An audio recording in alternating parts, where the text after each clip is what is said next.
આવેલ હરિગુરુ સંતની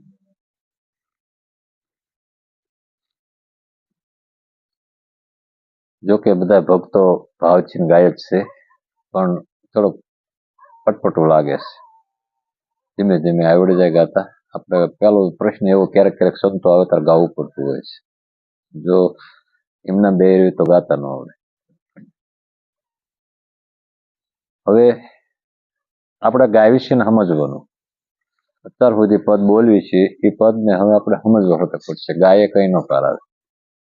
ગાયું એટલે વાણીનો વૈરાગ આપણા પ્રગટ થાય. એક વાણી આવડતી બીજી શીખી જાય, એક નવી વાણી શીખવી છે એવો વૈરાગ પ્રગટ થાય, પણ જ્ઞાન ન થાય. જ્ઞાન તો વાણીને આપણે ખોલવી તાર થાય. એમ સદગુરુ વચનના થાવ અધિકારી પાનભાઈ મેલી દો અંતરનું અભિમાન. આ જોતરે જોતામાં દિવસો વીઆઈ ગયા ને 21,600 ને કાળ થાય છે. સંતો એમ કે આપણે દિવસ અને રાતના 21,600 શ્વાસા ચાલુ છે. એમાં એક શ્વાસા ઉપર કાળ છે. ક્યારે શ્વાસાને પકડી લે એટલે હાલતું બંધ થઈ જાય. બધું અંદર હોય તો અંદર પકડી લે, તો બહાર નો નીકળે, બહાર પકડે તો અંદર નો જાય. કે એમાં એક મોતી આવું છે. આ સંતોના શબ્દ જે કે ને, એ વીજળીના ચમકારે મોતીડા પોરો નહીતર અચાનક થશે અંધારો. આ જો શબ્દ જેને જેને પોરવાઈ ગયો, જેને જેને પકડી ગયો, એ બધા એનું કાર્ય થઈ ગયું. શબ્દ બિન સુરતા આંધળે કહો એ ક્યાં જાય, દુવાર પોતાનું ભાળે ને તો ઘરો ઘર ભટકાય. આપણને શબ્દની અનુભૂતિ નથી. આપણને સંગીત હોય, રાગ હોય, રાગનું જ્ઞાન હોય, શબ્દ શું છે એ ખબર ન હોય. એટલે સંતો એમ કહેશે કે શબ્દો ઉપર થોડુંક ધ્યાન દો. ભલે ગાવું જોઈશે, પણ ગાવી નહીં આપધાય થઈ જવું. જે ગાય છે એને ખબર હોય. ગાય હોય ને એ પોતે આપધાય દૂધ ધાવી જતી હોય, એને આપધાય કહેવાય. એમ તમે વાણી બોલતા હોય ને વાણીનું તમને જ્ઞાન હોવું જોઈએ કે એમ બોલવી છે શું છે. આમાં જોતરે જોતામાં દિવસો વ્યા જશે 21,600 ને થાવ. એટલે વિચારવાનું. બધા સંતોની આ એક રીત છે. ગુરુગમ વિના કોઈને ખબર પડે નહીં. ગુરુગમ જાણ્યા પછી જેમ ઈંડું સેવાઈ જાય ને બસું બની જાય, એને પાંખું આવે ને ઉડી જાય, એમ કાયારૂપી કવર તોડીને ગુરુ મહારાજ એની અંદરથી ના બોલે છે. એ કોણ બોલી રહ્યું છે કીધું આ માળામાં, એની આપણને પરખ કરાવે. બોલે એને ઓળખો સંતો એમ કે અહીંયા આંટી પડી જઈશ, વાહ હાલ્યો આવતો હોય ત્યારે સીધો હોય.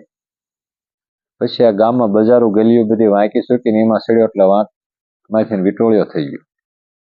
હવે વિટોળિયો થઈ ગયો પછી કાયમ વાને ગોતતો હોય. વાને ભાળ્યો તેમ વાને ભાળ્યો તાર કોક સંતો એને એમ કે તું તારી આંટી મૂકી દે ને તો તું વાસું. એમાં આપણે ભૂલા પડી ગયા. એટલે આપણે ઈશ્વરને ગોતતા હોય. ઈશ્વર ક્યાં હશે, કેવો હશે, કેમને. તમે જો આંટી આ મૂકી દો ને તો એ બીજો કોઈ છે ને. આ બોલે પોતે પરમ તત્વ જ છે, પણ આપણે પરમાત્મા નથી ઓળખતા. એટલે દ્રષ્ટિ બહાર વહી જાય. બોલે બીજો નહીં, પરમાત્મા છે પોતે, પણ અજ્ઞાની બધા આંધળા દૂર રહીને ગોતે. એટલે સંતો એમ કીધું પાસે છે ને પકડો. પડ્યું છે ને કોઈ ગોતતું નથી, બધા ગોતે છે. શેઠે આત્મા તો તમારી અંદર વસે, એનું ભજન કરો તો.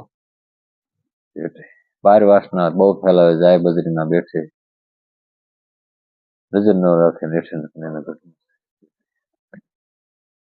એટલે આપણે બધા બેઠા હોય, બધા એમ કહેશે કે તમે તમને ઓળખો છો, તો આપણે આપણને ઓળખવા જોઈએ. આપણે કોણ છીએ, ક્યાંથી આવ્યા, કેમ ધીરે શેખાયા. સંતો એ કહેશે તમે તમને ઓળખી લો એટલે બધાને ઓળખી જાય. તમે અલગ છો, નિરંજન છો, નિરાકાર છો. દેહ ઘાટ છે ને તમે તો અઘાટ છો. અને આ દેખાય એ બધું ગોચર છે ને તમે તો અગોચર છો. આ બધા લખ્યા ને એ બધો લેખ લખે છે, પણ લખનારો અલગ છે. એમ ઘાટ ઘાટે છે, પણ ઘાટથી અલગ છે. આપણે અલગ છે એને નિરંજન કહેવી છે, અને અલગ ના ઓળખો એવું કીધું.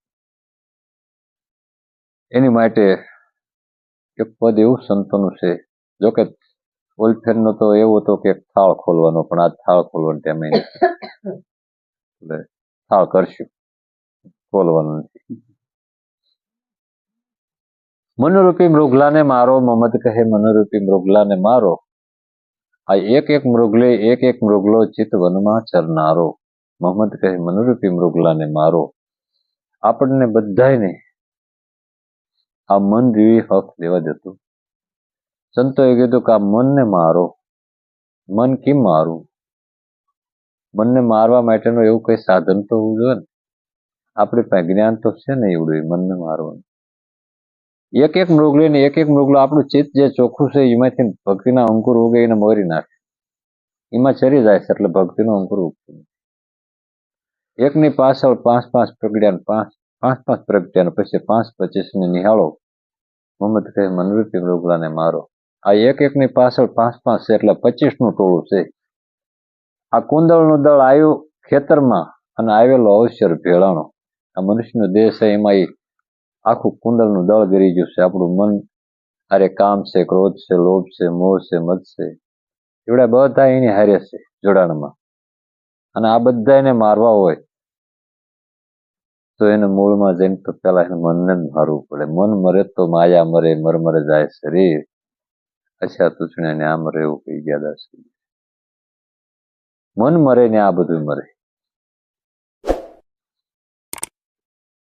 કુંદળનું દળ પડ્યું ખેતરમાં. આ કાયારૂપી ખેતરમાં એવું ઈવડાય બધા ગીરી જાય. આપણો અવસર, મનુષ્યનો અવસર મળ્યો એ ચડાણો.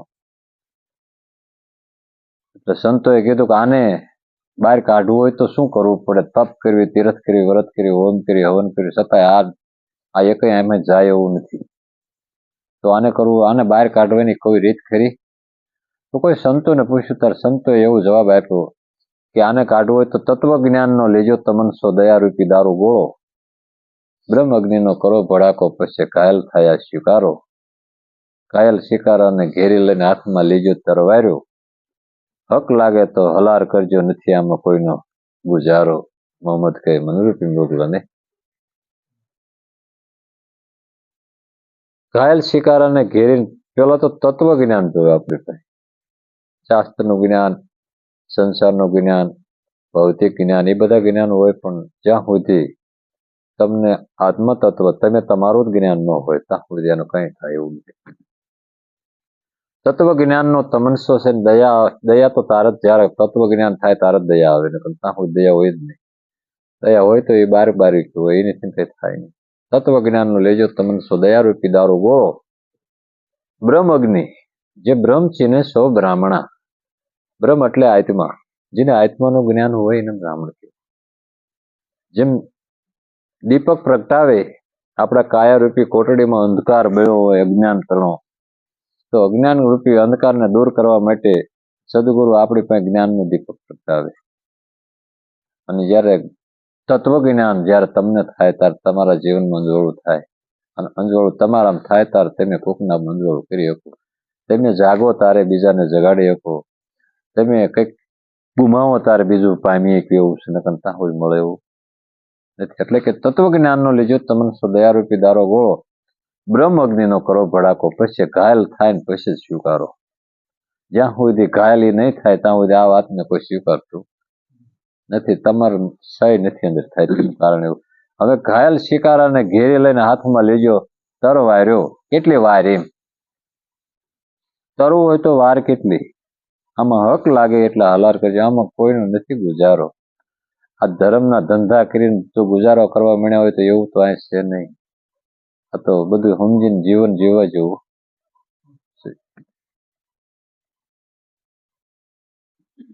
શિકાર કરો તો કાયાવાડીમાં કરજો, એમાં છૂટો ફરે છે શિકારો. બહાર કરશો તો બુડી મરશો, નહીં આવે ઉગરવાનો હારો. મોહમ્મદ કહે મનરૂપી મૃગલાને મારો. હવીશ અહીંયા એમ કે મારવાની વાતો કરવી સીતા તેમ ભજનમાં કહો છો મારજો. આ બાર મૃગલા સરતા હોય, સસલા હોય, મૃગલા હોય, બોકડા હોય, એને બધા મારે છે ને. કે સંતો આવું બધું મારવાનું કે જ છે એટલે એને પાછું વળ્યું. નકરના જગતના માણસો એમ કે આમાં મારવાનું, એ સંતો કહેતા હોય તમને શું વાંધો. એટલે એને કીધું સ્વીકાર પછી મારવાનું કીધું તારે અંદરે આવવાનું કીધું. શિકાર કરો તો કાયાવાડીમાં કરજો. અને એમાંથી છૂટો શિકારો ફરે છે એને મારવા માટે મરી જાય તાર કેવું વાય થતું થયું. તમારે આવું લાવવાનું ક્યાં નજીક. હવે તમે બહાર જો જઈશો ને તો કે બુડી મરશો, અહીંયા આવું કરવાનો વારો. શિકાર કરો તો કાયાવાળી મત કરજો, અને બહાર કરશો તો નહીં મેળવતો. એમાં આ સંતોની એક રીત છે. શિકાર કરો તો કાયાવાળીમાં કરશો, એમાં છૂટો ફરે છે શિકારો. બહાર કરશો તો બુડી મરશો, નહીં આવું કરવાનો. આપણે કાયાની અંદર જે આ કામ ઉભો થાય, ક્રોધ ઉભો થાય, એ બધા સ્વીકારા જ છે. એને બધાને હટાવવાના છે. કંઈક તકલીફ નાની મોટી થાય તો આપણે શ્રીફળ નાળિયેર લઈ લેવી, માતાજીને ચડાવી દેવી. તો નાળિયેર તો પરબારું હોય, એમાં કઈ આપણને વેદના થાય નહીં. એવું લાગે તો આવડા બોકડું ચડાવી દે, એ પરબારું હોય, એનું વેદના થાય નહીં. 3 સંતાન હોય, એકાદું સંતાન આપણે ચડાવી તો આપણને કઈ ખબર પડે કેવું થાય. 3 દીકરા દીધા હોય એમને માતાજી, પછી એકાદો દીકરો ચડાવી દે તો 2 તો વધે જ. પણ તો આપણને એનો અનુભૂતિ થાય માધ્યું એવું કેવું હોય એમ. પરબારા સડી જાય એટલે કઈ ફારફેર થતો નથી. તમે તમારામાંથી એક એક વસ્તુ ઓછી કરો. જ્યાં જાઓ ત્યાં, જે ધર્મ પાસે તમે જતા હોય, માતાજી પાસે જતા હોય, તો માં નાળિયેર નથી ચડાવવું, મારે તમને મારો કામ ચડાવો. રાતથી કામ મૂકીને જશો, હું કોઈ દી નહીં કરું કામ. આવવા દઉં. મારી અંદર ક્રોધ છે, હું ક્રોધ અહીં મૂકીને જાઉં છું, હું કોઈ દી ક્રોધ નહીં કરું. તરત તમારા જીવનમાં પરિવર્તન આવશે. બાર મૂકીએ કઈ કોઈનો પાર આવે એવું નથી. એટલે તમારી અંદર છે જે તમને જ કંદડી રહ્યું છે, એને એક એકને ઓછું કરો. મોહ થતો હોય તો મોહને મૂકો, કામ થતો હોય તો કામને મૂકો, ક્રોધ થતો હોય તો ક્રોધને મૂકો, લોભ થતો હોય તો લોભને મૂકો. અને આ બધા જે આ 100 છે એવા, એ 100 ને એવા રીતે હળવે જો મૂકો તો પરિવર્તન આવે. ક્રોધ વયો જાય તો બધું વયું જાય. ક્રોધ જાય એટલે તમારા ઠંડક થઈ જાય સીધી. કામ જાય એટલે તમારા અંદરથી માયા વહી જાય રૂપની. એ મોહ થાય છે આપણને રૂપનો, એ કેમાંથી? મનમાંથી. એટલે સંતો એવું કીધું, કઈક મૂકો તો આવડવા મૂકજે. બાકી બહાર તો મૂકે કોઈ, બધા એવા ને એવા છે, કઈ પરિવર્તન આવતું. અંદરથી મૂકો તો જ પરિવર્તન આવશે. કોઈ આ માઇક કાઢીને કેમ ચડાવી દેતા? બહુ એવું હોય ત્યારે ત્યાં હાથ એકાદો કાપીને ચડાવી દેવો જોઈએ. એવું કઈ ન કરે. પરબારું બધું કરે ને પછી તો કે એમે કેટલું કર્યું. જ્યાં સુધી મન શુદ્ધ ન થાય ત્યાં સુધી આવડો જીવન શુદ્ધ થાય. એટલે મનને મારવું નથી. મન મરે એવું નથી, પણ સંતો એવો ઉપાય કર્યો. નિર્મળ મનથી નિરખી જોજો, એમાં ખોટી મરે નહીં ખોટ. નિર્મળ જે મન મેલું હોય એ સદગુરુ જન્મ જન્મનો મેલ ચડ્યો, ધોબી મળ્યા તીર. ધરમ ઘાટ ઉપર દેહ પસાડ્યા તાર નાય નિર્મળ. નિર્મળ જે નિર્મળ થી નાય, મળ રહિત, એ સંતોએ વાતો કરી છે. અને મોહમ્મદ ને ગુરુ હિજર જ મળ્યા, સાહેબ ઓળખાવા વાળો.